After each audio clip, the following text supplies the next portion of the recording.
Lately, I've been spending a lot of time in Windhoek, Namibia. Each time I visit the city, a lot of people always ask if I've ever visited the coastal city of Swakopmund, as that's where many Namibians go to vacation. So, I had to go check it out to see what it's all about. In this video, we're going to be checking out things to do in Swakopmund, such as attractions, nightlife, my accommodations, and more, so that you'll have an idea of some things to do in the city in case you decide to visit. So sit back and relax as we explore Swakopmund, Namibia. For those that don't know, Namibia is located in southern Africa, just above the country of South Africa. Swakopmund is a small coastal town on the Atlantic Ocean, right on the edge of the Namib Desert.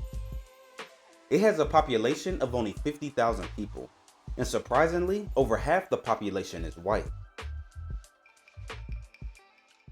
Now, we're going to get to my Swakopmund trip, but since you have to stop in Windhoek in order to get to Swakopmund, I decided to do some partying in the capital city, as Windhoek is quietly becoming one of my favorite cities.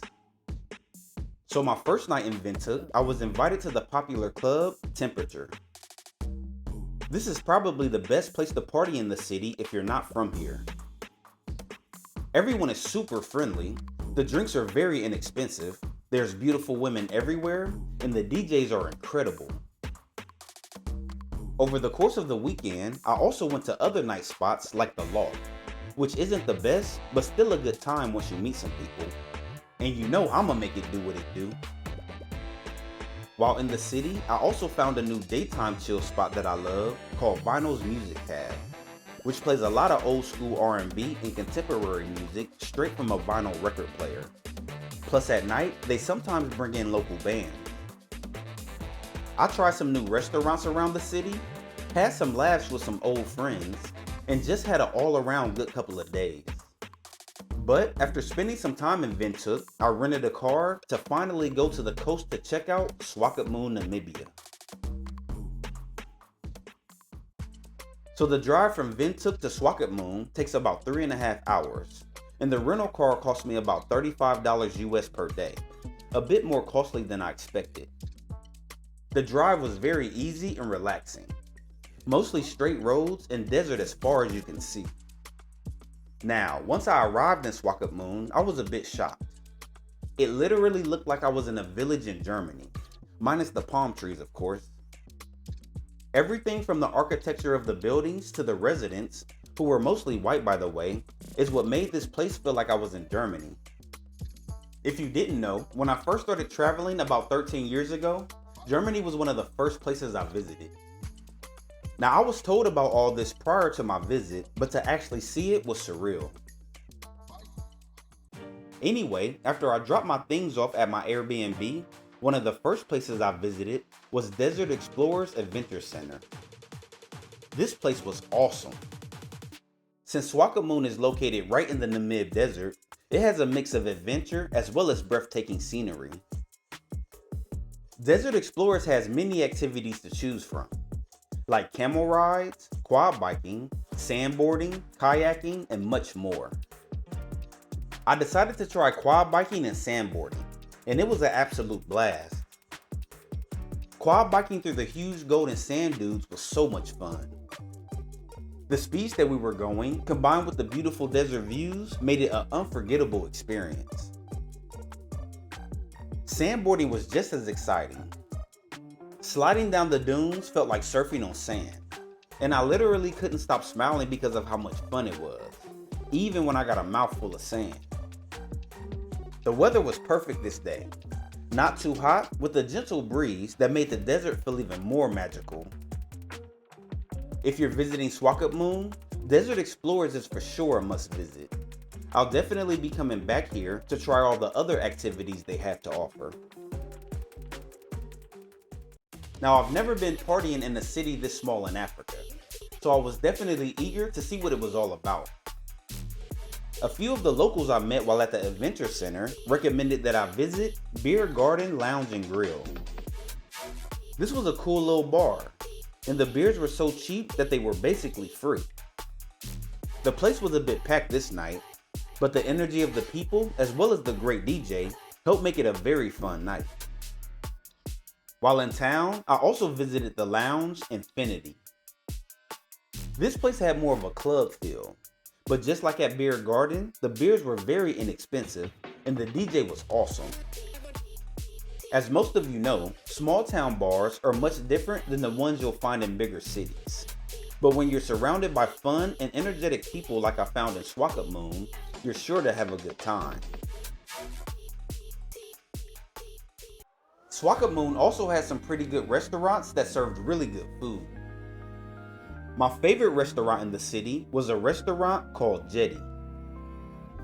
Located at the end of Swakopmund's historic pier, the restaurant is not only popular for its delicious food, but also its great views of the Atlantic Ocean. Hearing the sounds of the waves makes for a relaxing dining experience. Another restaurant that I visited was The Tug, which is on the other end of the pier that Jetty restaurant is on. The restaurant is known for its unique nautical theme and variety of fresh seafood dishes. The atmosphere is very cozy and welcoming, and just like Jetty, has some really good views of the sea. The last restaurant I'll highlight is the restaurant Brewer and Butcher. This is a great spot for craft beer and meat lovers. They had a wide selection of locally brewed beers, paired with hearty meals like steak, burgers, and traditional Namibian dishes. Prior to coming to Swakopmund, I was told their restaurants were pretty good, and these restaurants definitely held up their reputation. Now, since the city is on the coast, everywhere is close to a beach. And the beach closest to my Airbnb was the Swakopmund Public Beach.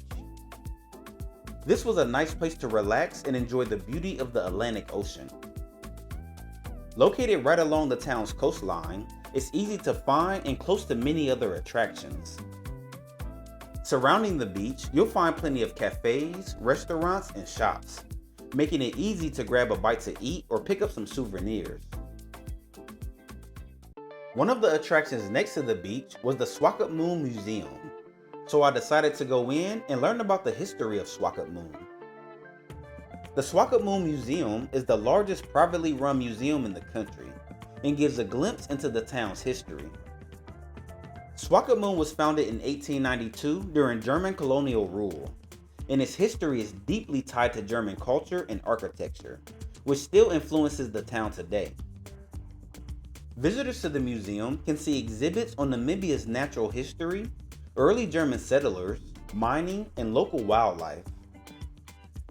Now, although Swakopmund itself has a significant population of white Namibians, in my opinion, this museum lacks representation of Black African contributions to the city.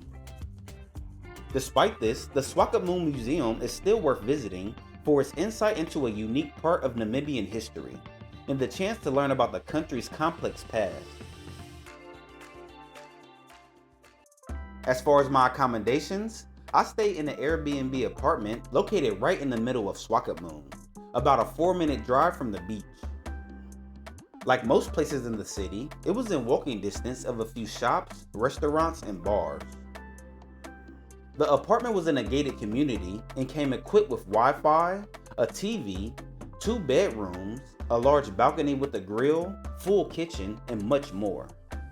But even better, I only paid $50 a night for this place, which was a steal for something of this quality, and it was a last-minute booking. Now, as of the recording of this video, US passport holders do not need a visa if staying less than 90 days. However, starting April 1st, 2025, a visa will be required for US citizens. So keep that in mind if you're planning a trip. Overall, Swakopmund was a nice little town to visit. Its residents were extremely kind, they have some great restaurants, fun activities, and I definitely recommend visiting for a short 2 or 3 day trip. Now of course, I didn't get a chance to see everything the city has to offer, so if you've been here before, let the community know some other things they can check out down in the comments section. Also, if you're enjoying these videos and want to see more, the easiest way to support me is to either binge watch my content, share my videos to people who you think would be interested, or you can donate to the channel by using one of the links in the description box below. I'll see you in the next video. Have a good one.